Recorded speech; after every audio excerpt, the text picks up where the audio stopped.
Is everybody in? Everybody in. The ceremony is about to begin. South by Southwest always brings a lot of money to Austin. $380 million. A report about this year's festival shows there were nearly 11,500 hotel reservations made for South by. What began as a scrappy battle of the bands has evolved into one of Austin's signature showcases for emerging talent. The event launched in 1987. Organizers expected roughly 150 attendees, mostly hipsters and loyal locals. Today, nearly 500,000 people show up each year for the event. How big is this thing? It's huge, isn't it? Huge thing. Huge. What was it like for you to find out you became an official South by artist? Finally.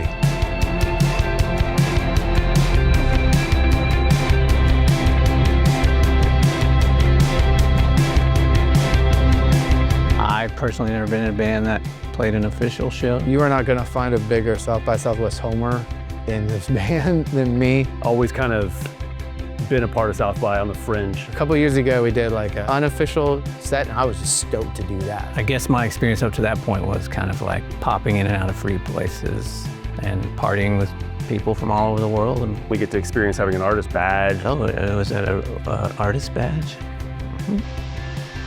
Interesting.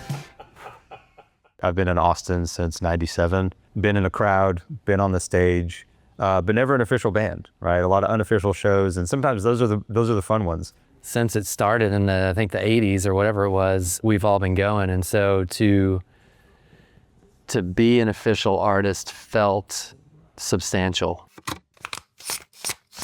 South by Southwest used to feel like a door swinging open for musicians, but as Austin grew bigger and louder, that door got heavier, and for a lot of artists, it's harder now to stay in the place that raised them. We're seeing so many of our musicians having to move out of the city. Austin's just going to be this place where only the big people and the big players play. What happens to the live music capital of the world that brings so many businesses in because of that brand? So the question becomes, how do musicians keep living and making music in a city that's starting to price them out? And what does it really mean to make it as a musician in Austin today?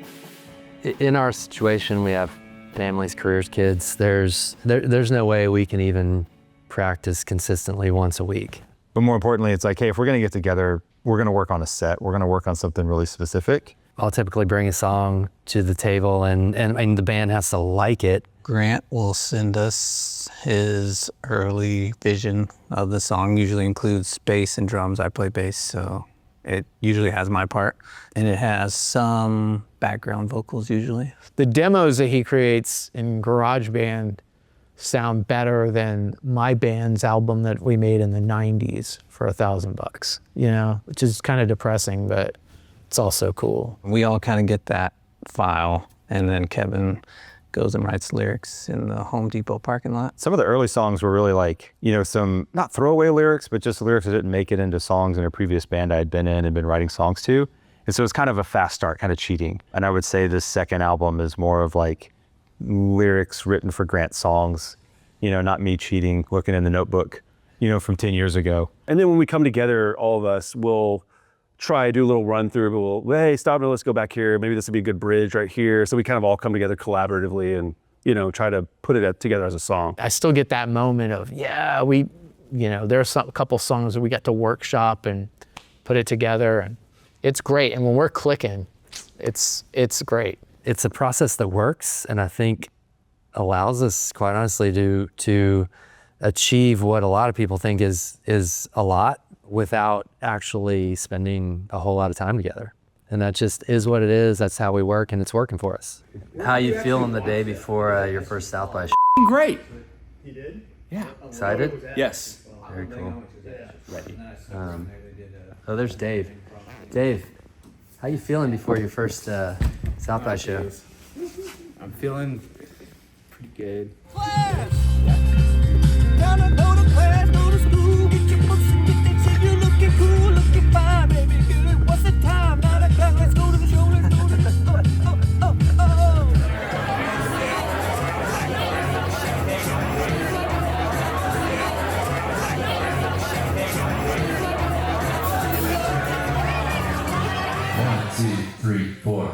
2, 3, go.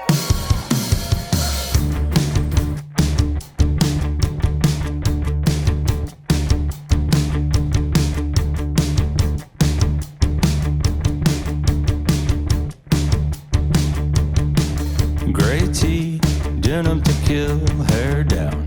Die, die, my darling was the song that I heard as you made your way through the double doors. Oh no. And I did my best to listen to my friends as they continued to talk and talk. But all I want to do is hold you like a book I've read 114 times. And every other page is something new, and chapter 1 reminds me I gotta do everything I can to get to know you.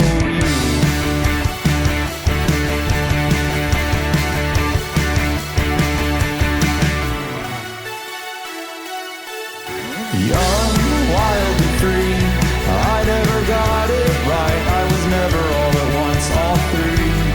But for a guy like me, yeah, 1 out of 3, 2 out of 3 ain't so bad. Then I dare you to be carried away, flash forward to champagne on our wedding day, all because I was brave enough to buy you a drink at the Ritz. It's a great feeling as an artist to play to a room full of people, because you get immediate feedback and energy from them. We're all in our 40s, and it's kind of like the younger generation's coming through. So I did notice that it did feel like I was probably on the older side, walking around. I put the guitar down for a good 15, 20 years. And so when Kevin, our singer, and I started playing music again, it didn't matter where it went. It felt really amazing. I think now it's more about quality. Whereas before, in my 20s, when we were all doing it, it was play as much as possible, get on the road as much as possible, try to make a splash and get a contract and get a record deal or whatever. It kind of reminds me of when I was younger and I was single, and I was trying real hard not to be single, and you just fail miserably, and then you find the girl when you're not looking. Maybe the expectations are lower. We're just kind of doing it for fun, right? If the dream tour just falls in your lap, now what? Yeah,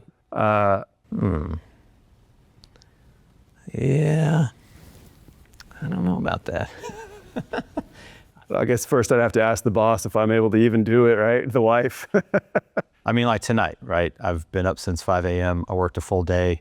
I go home, help my wife cook dinner for the girls, get them through showers and nighttime rituals, making sure they're safe and sound, and then I hit the road and come here. Right now, the dream is I love my family. I like my job. I like playing music. Like, it's so nice when you read about young bands toiling out there and even complaining about South by Southwest. And yeah, I don't have that pressure because we have that support system. All of us have that support system of our families. And so it's fine that we can only get together every 6 weeks. I just think when you're young, you think it's always going to be an option. And I think we're all grateful to be playing music at our ripe old age. Now, we do talk about, could we do a regional tour? Could we do the Texas Triangle, Houston, Dallas, Austin? Would love to do that. And we'd blow it out. We'd probably rent a big bus and act like we're actually on tour. But beyond that right now, it's not in the cards. A decade from now, it could be. This is gonna last forever.